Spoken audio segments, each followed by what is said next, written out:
Hello, everyone. Welcome to our wedding. You're here and we're here. And so basically, we just wanted to make a very short video just talking a little bit about how we met and how God has worked in powerful ways in and through our relationship. So it all started back at IHOP in 2013 at a college Bible study at Refuge. I just got back from my first and only mission trip in Russia, and I went to the Bible study, or actually it was like a preaching. It wasn't really a Bible study. And then afterwards, we always went to IHOP, and I went in and I met this beautiful lady right here. And we kind of bonded over talking about his mission trip and about Jesus and photography, and then he gave me chocolate. So I knew he was a good guy.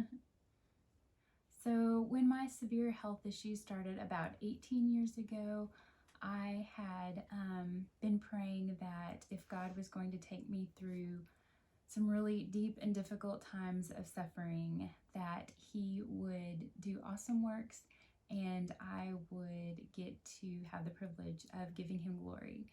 So one of the ways that he has worked awesomely in my life, and since we've started dating, was several years back when I was unable to take in enough nutrition for to keep my body going. I had gotten down to 88 pounds at my lowest, and it just got to a really scary place. I wasn't able to really walk around by myself or even pick up my cell phone. It was too heavy. And we thought that I might not make it. After a while, we found out that it was partially due to gastroparesis. There was a medication that was undergoing clinical trial, and I was going to try to get on the medication. So I went to MD Anderson and did the preliminary blood work and found out that my liver enzymes were 3 times too high to be admitted to the trial. And so I was denied from the trial. And that really had been my last avenue of hope for that specific health issue. So we all prayed and sought God about it.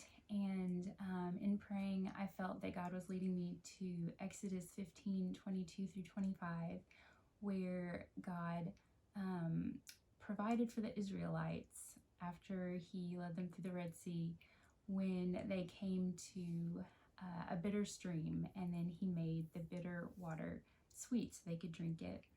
God had taken them to a closed door, and then he opened it and brought provision. And so I felt that that is what he was saying that he was going to do with me. He had taken me to a closed door, and that he himself was going to open it. And it was just at the very lowest point. Matt and I had been praying and just crying together, and we just didn't know what was going to happen. And there was a lot of fear. And after Matt had left, I was still praying later that night, and I just felt God saying, don't be like the Israelites who did not believe me, that he was going to provide for them in the midst of their wilderness, and just to have faith, to trust in him and rest in him. And so for the next month or so, we waited and I rested in him. And at the end of that time, we did blood work again, and God had brought down my liver enzymes back to normal levels. So I was able to be approved for the trial and started a medication and was able to gain back up to my normal weight. And we were all just so amazed at how God had done that drastic and miraculous healing. I'm so thankful that he gave me my manna in the midst of my wilderness, and we're just so thankful for his sustaining power through that very difficult several years, and just so thankful for the ways he took care of me.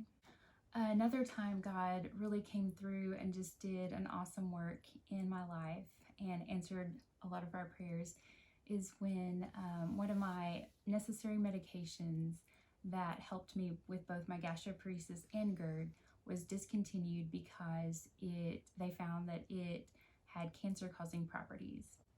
All of the other GERD medications would actually make my gastroparesis worse, and that would caused me to not be able to take in enough nutrition to sustain my body.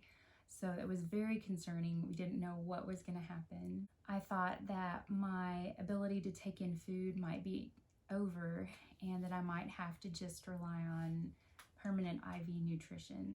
So we prayed, and our friends and family prayed, and church family prayed, and God led me to 1 Kings 17, the story of Elijah and the widow Zarephath, when God had been providing for Elijah, but then the provision dried up, and then God used supernatural means to take Elijah, and then through the widow Zarephath to provide for him once again. And so I felt like he was saying to me that though my provision had dried up, he was going to do something supernatural and bring about provision for me. A few days before my supply of the medication ran out, I was talking to my PA, and she said that there were no other medications that could help with my gastroparesis. So I then asked her about an unrelated medication, and when she started thinking about it, she said, there have been some studies done recently where this medication might also help with gastroparesis. And so we were just so amazed at this medication that seemed to come out of nowhere. And she prescribed it, and I was able to start taking it just a few days later. And it has, with my other medications, has enabled me to take in enough nutrition to sustain my body, and enabled me to continue to eat food. So God is just reminding me that medications and treatments and doctors are not my source, that He is my ultimate source, and that I need to continue looking to Him for my provision, and that He will just amaze and provide.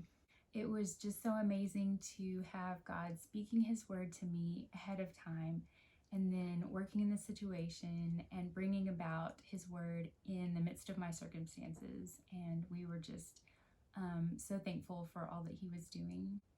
Also, I wanted to just say how thankful I am for Matt, and just the huge support that he's been to me. He's been such a blessing and an encourager, always pointing me back to Jesus, always there to love on me and take care of me, and not complain, but always just jump in to help. And he has just proven himself over and over again to be a man of God, and I'm just so thankful that I get to marry him today. One way God worked powerfully within our story is actually a 7-year story when God got me through Dallas Theological Seminary. I was working at the Lufkin Dream Center at the time. I was also finishing up my time at SFA working on my criminal justice degree, and so I actually began in the fall of 2014 at Dallas Theological Seminary, and within that first semester, I had to quit. I simply wasn't making enough money to sustain myself at that school, and so I had to withdraw. And so there was about a 3.5-year period where I wasn't going to seminary, but I really just used that time wisely to just read the Bible like a madman. The Bible Project was coming out. I was digging into all sorts of books. And so even though I wasn't going to seminary, I kind of was still continuing my seminary education on my own for a 3.5-year period. And so in the summer of 2017, I got a job with Inheritance Ministries, which got me into the prison working as a volunteer. And they actually provided enough money where I could actually go to seminary again. And so I was accepted. I got back in, and during that time, the chaplain who was at the prison, the Diboll Correctional Center, he actually retired for good. And so it was March 2018, I became the chaplain of the prison where I work now. And so I got to finish up seminary. And one of the things that, I don't know if I ever actually said this out loud, but, once I got through seminary, I would marry this beautiful, godly lady that God provided me. And just one of the many things that God has taught me through Melinda is that God's power really is manifested in weakness, and it isn't in our intellectual abilities, it isn't in our physical strength. God promises to use the weak, and what Paul says, the foolish things of this world, what the world sees as small, as insignificant, he promises um, to use in a powerful way. And so that's something that God has taught me so well, Melinda, and it's a pleasure to be in a relationship with her. So those are just a few of the many, many ways that God has been working in our 8 years that we have been dating. And we just wanted to share that with you. And we want to thank you for praising God along with us. And thank you so much for joining with us today and being part of our special day as we start this new chapter of our lives together as we get married. So we just wanted to say thank you, and we love you.